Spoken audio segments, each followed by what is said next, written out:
ಯಾರಿಗೆಲ್ಲ ಟಿಕೆಟ್ ಸಿಕ್ಕಿಲ್ಲ ಅವರು ಮುಂದೆ ಏನಾಗ್ಬೋದು. ಮೊದಲಿಗೆ ಪ್ರತಾಪ್ ಸಿಂಹ ಯಂಗ್. ಪ್ರತಾಪ್ಗೆ ರಾಜಕೀಯ ಭವಿಷ್ಯ ತುಂಬ ಇದೆ.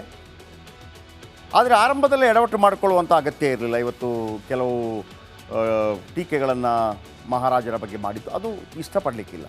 ಅವರೇ ಹೇಳ್ತಾ ಇದ್ರು 1991 2019ರವರೆಗೆ 2014ರವರೆಗೆ ನಿರಂತರವಾಗಿ 30 ವರ್ಷಗಳ ಕಾಲ ಮರು ಆಯ್ಕೆಯಾದವರು ಯಾರೂ ಇಲ್ಲ ಅಂತ ಹೇಳಿ. ಅಂದರೆ ನಾನೇ 2 ಬಾರಿ ಆಯ್ಕೆ ಆಗಿದ್ದೀನಿ. ಎಸ್, ಆ ಪ್ರೀತಿಯನ್ನು ಜನ ಕೊಟ್ಟಿದ್ದಾರೆ. ಯಾವುದೋ ಕಾರಣ ಆಗಿದ್ದಿರ್ಬೋದು. ಇದು ರಾಜಕೀಯ ಹೊರತಾಗಿ ಹೇಳ್ತಾ ಇರುವಂಥ ಮಾತು. ಈಗ ಟಿಕೆಟ್ ಮಿಸ್ ಆಗಿದೆ. ಇವರು ಈಗ ಮಾಡ್ತಿರುವಂತಹ ಎಡವಟ್ಟುಗಳಿಂದಾಗಿ ಮುಂದೆ, ಯಾಕೆಂದರೆ ಈಗ BJP ಎಷ್ಟು ಸ್ಟ್ರಾಂಗ್ ಆಗಿದೆ ಅಂತಂದರೆ ಯಾವುದೇ ಡಿಮಾಂಡ್ ಇಡೋಕ್ಕಾಗಲ್ಲ. ನಿಮಗೆ ಡಿಮಾಂಡ್ ಇಟ್ಟು ನನಗೆ ಇದು ಕೊಡಿ, ಹಂಗಾಗಲ್ಲ, ಬನ್ನಿ ಅಷ್ಟೇ, ಆಮೇಲೆ ನಾವು ನೋಡ್ಕೋತೀವಿ, ಆ ಥರ ಇರುವಂಥದ್ದು. ಪ್ರತಾಪ್ ಸಿಂಹ ಭವಿಷ್ಯದಲ್ಲಿ ಚಾನ್ಸ್ ಮಿಸ್ ಮಾಡಿಕೊಳ್ಳಬಾರದು ಎಡವಟ್ಟುಗಳಿಂದ. ಇನ್ನು ಸುಮಲತಾ ಅಂಬರೀಷ್ BJPಯಿಂದ ಮಂಡ್ಯದಿಂದ ಸ್ಪರ್ಧೆ ಮಾಡ್ತೇನೆ ಅಂತ ಹೇಳಿದ್ದಾರೆ. ನರೇಂದ್ರ ಮೋದಿ ಆಗಲಿ ಅಮಿತ್ ಶಾ ಆಗಲಿ ಭಾಳ ಹೆಚ್ಚಿನ ಆಸ್ಥೆ ವಹಿಸಿದ್ದಾರೆ ಅವರ ಬಗ್ಗೆ. ಆದರೆ ಒಂದು ವೇಳೆ JDSಗೆ ಬಿಟ್ಟು ಕೊಟ್ಟರೆ ಸುಮಲತಾ ಏನು ಮಾಡ್ತಾರೆ? JDS ಪರವಾಗಿ ಕೆಲಸ ಮಾಡ್ತಾರಾ? JDS ಪರ ಹೆಂಗೆ ಕೆಲಸ ಮಾಡೋಕ್ಕಾಗುತ್ತೆ? ಮತ್ತು ಇವರ ಸ್ಥಾನಮಾನ ಏನು?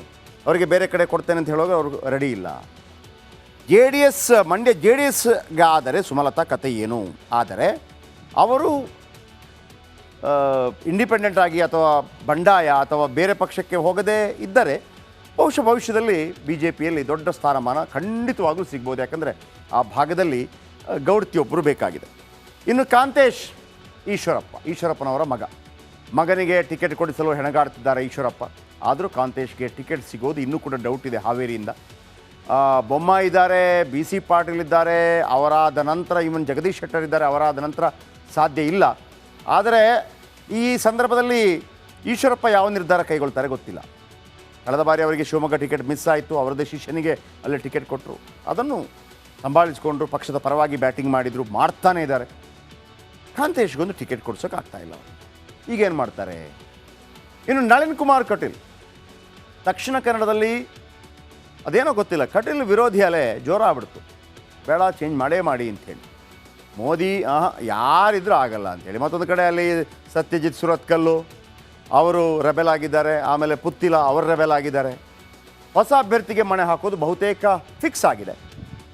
ನಳಿನ್ ಕುಮಾರ್ ರಾಜಕೀಯ ಜೀವನವೇ ಅಂತ್ಯವಾಗುತ್ತಾ ಅಥವಾ ಅವರಿಗೆ ಬೇರೆ ಬೇರೆ ಅವಕಾಶಗಳು ಸಿಗ್ಬೋದು? ಅವರೇ ಹೇಳ್ತಾ ಇದ್ರು, ನಾವು ಸಂಘದಿಂದ ಬಂದಂಥವರು ನನ್ನನ್ನು BJP ಕೆಲಸ ಮಾಡುವಂತ ಕಳಿಸಿದ್ರು, ಬಂದೆ, MP ನಿಂತ್ಕೊಂಡೆ, ಕೆಲಸ ಮಾಡಿದೆ, ರಾಜ್ಯಾಧ್ಯಕ್ಷ ಮಾಡಿದೆ ಅಂತೇಳಿ.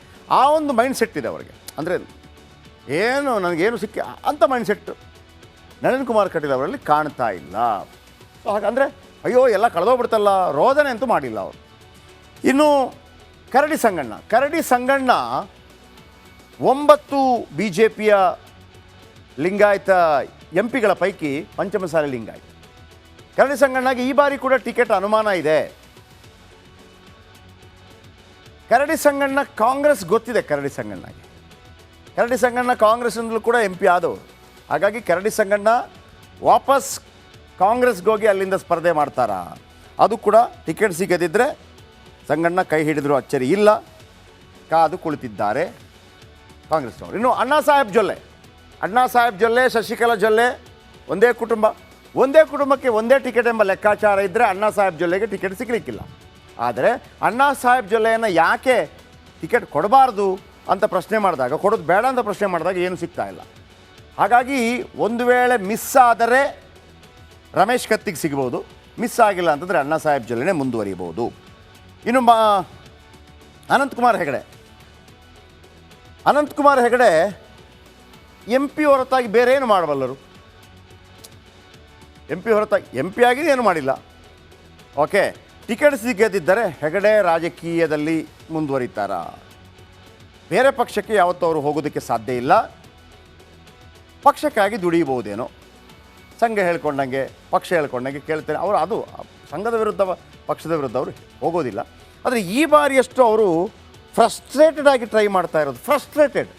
ನಾನು ಹೇಳಿದ್ದೆಲ್ಲ ಸುದ್ದಿ ಆಗಲಿ ಅನ್ನೋಂಥ ರೀತಿಯಲ್ಲಿ ಮಾತಾಡ್ತಾ ಇದ್ದಾರೆ. ಅಂತ ಮಾತಾಡ್ತಾ ಇದ್ದಾರೆ.